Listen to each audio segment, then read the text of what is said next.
Doctors don't get any nutrition training in school, and they really don't get, they get a lot of good education about intervention.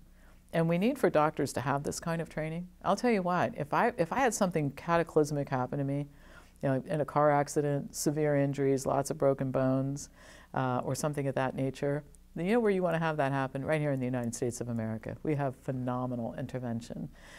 So I can't say enough good things about that. And we do have some amazing technology that allows us to diagnose things like brain tumors, and you know, so I think we have to be careful we don't throw the baby out with the bathwater. But medical doctors really are not trained about the cause of disease, which is diet in many cases, and how to resolve it, which is diet. They're taught how to resolve biomarkers with drugs, essentially. So nobody dies of high cholesterol. People die of heart disease, and cholesterol is a marker for heart disease, but the doctor's not taught to change the diet to lower the cholesterol level and the risk of heart disease. The doctor is trained to give a statin, and not even to have the discussion with the patient.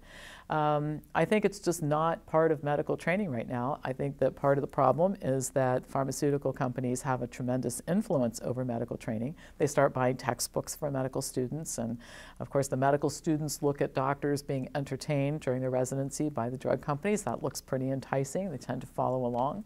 And then another problem is that in residency, you have doctors who have been in practice training doctors. Now, there are a lot of good things from this. If I were going to perform surgery, I would really like to be learning a lot about that from a doctor who performs surgery, okay, has been doing it for 20 years. But what happens is also a lot of bad ideas get passed down. There's a lot of institutional memory that gets passed down. It makes it really hard to insert something as, I hate to say it, as groundbreaking. Eating a healthy diet, isn't it sad we're sitting here having a conversation about that being a groundbreaking idea, people eating healthy food?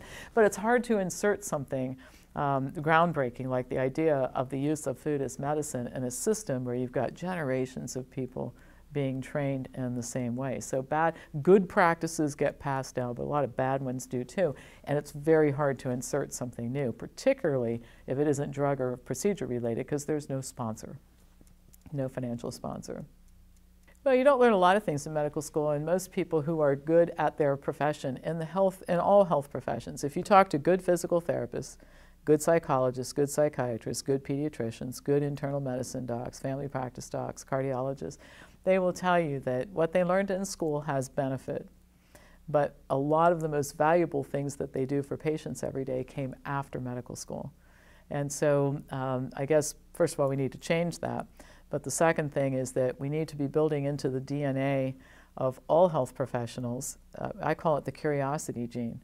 You got to be a lifelong learner in this profession, and we don't have enough of that going on. I find that medical doctors often don't read the medical literature, openly admit it, by the way, and they say they don't have time. And so I teach by analogy. I always tell people, how would you like to go to a CPA to have your tax returns prepared? Because this is the time of year we're all thinking about that, right? And your CPA openly acknowledges he hasn't really been reading much about the tax code for the last 15 years. Listen, I'm going to go on ahead and prepare your tax return. I hope you don't end up in jail for tax evasion. But I mean, we don't tolerate this in any other field. I mean, even car mechanics right now. The cars and technology in cars has changed so much that everybody who's working on today's cars has to be pretty good computer technologists just to do it. And we expect that when we drop our car off at the dealer, that the people working on these cars have been upgraded. They're trained in an entirely different way. And if you started the profession 30 years ago, you've had to get some additional training to hang on to your job. And we don't expect that in the medical profession, and it's sad.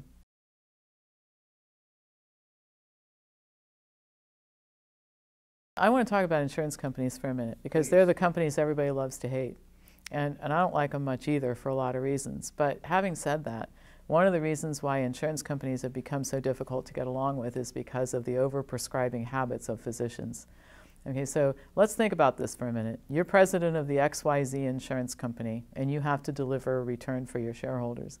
You routinely are being asked to pay $100,000 for a drug treatment called Avastin for breast cancer patients by oncologists, and Avastin doesn't extend life by a single day for a breast cancer patient.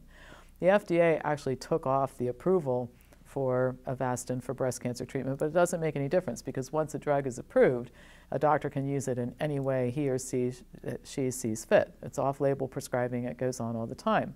So everybody loves to hate the insurance companies, but they're being asked to pay out hundreds of billions of dollars every year for things that they know have no hope of ever helping anybody. So what it does is it squeezes the whole system.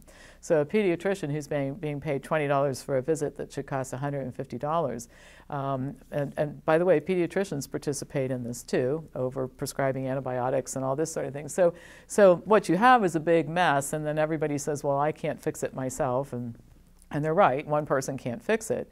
I think the thing that can fix it is people just digging in their heels and refusing to go along to get along. I had a most striking experience a couple months ago that I'll share with you. So I have one of our members is working on withdrawing from psychiatric drugs, which is not easy to do. And one of our business partners, Dr. Peter Bregan, has always said that for somebody to take this on, the individual needs to have a team. You need a prescriber, you need a family member or two, a couple friends, you know. So anyway, I agreed to be a helper for this person, and she said she's going to talk to her family doctor. Her psychiatrist was really hostile to the idea. So she talked to her family doctor, and he said he would be happy to help if he had a greater understanding of what this was all about and that sort of thing. So she gave him some articles to read and said, after you read this stuff, according to Dr. Bregan, we should have a meeting of all the people that are going to be involved in helping me, including you. So he agreed to a meeting. We were there for an hour with this doctor, an hour. And at the end of the meeting, I talked to him because I'm always looking for doctors to refer people to. And I said, you know, I want to thank you, first of all, for being so kind to this woman, and also for taking an hour to do this. He works for a big complex medical institution in Columbus. And I said, it's kind of unusual. He goes, yeah, I know it's unusual. He said, I got very dissatisfied with medicine a few years ago. And I just decided that I was either going to practice the way I want to or I was going to quit. So he said, I said to my boss, I'm going to be doing things a little bit differently. We're going to have to build differently, but I'm not going to do this anymore. I just refuse. And he said, I don't spend an hour with everybody all the time, but he said, I do arrange my schedule so that when I have to spend time with patients, I can, and that sort of thing. And I've probably sent 20 people to this guy since that all happened because he's amazing.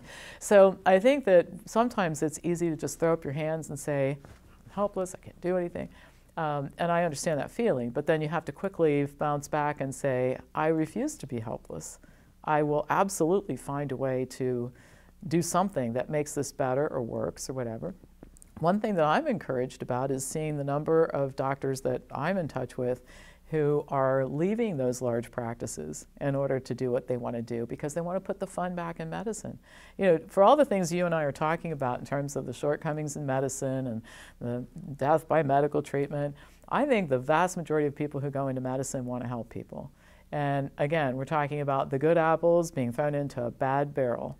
And many of them are starting to say, this is not why I went into practice. I want to do something different, and I'm going to make that happen. So we have to keep in mind we can take our power back and do things about this. How this is all going to get figured out, I think that's an interesting discussion to have. Everybody's waiting for some federal plan to figure it out. There's not going to be any federal plan to figure it out. In fact, the best thing that can happen is when Congress is in such gridlock they can't get anything done, because then they can't screw things up any more than they're already screwed up. And then you get the government shutdowns. And I always love this. The non-essential government employees don't come to work. Well, if they're non-essential, why don't we get rid of them? We don't have any non-essential people at Wellness Forum Health, right? Everybody's essential or we don't keep them on the payroll. Who in their right mind keeps non-essential people on the payroll?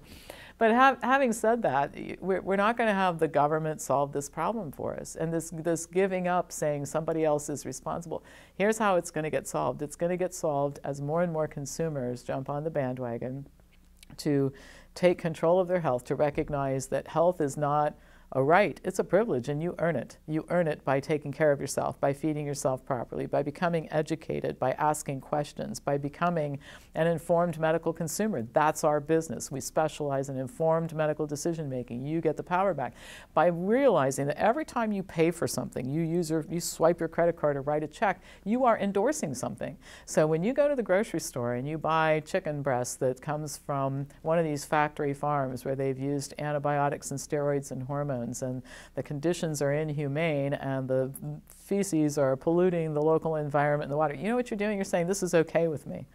All right? It's okay to pollute the water. And it's so okay with me, I'm going to spend money on it.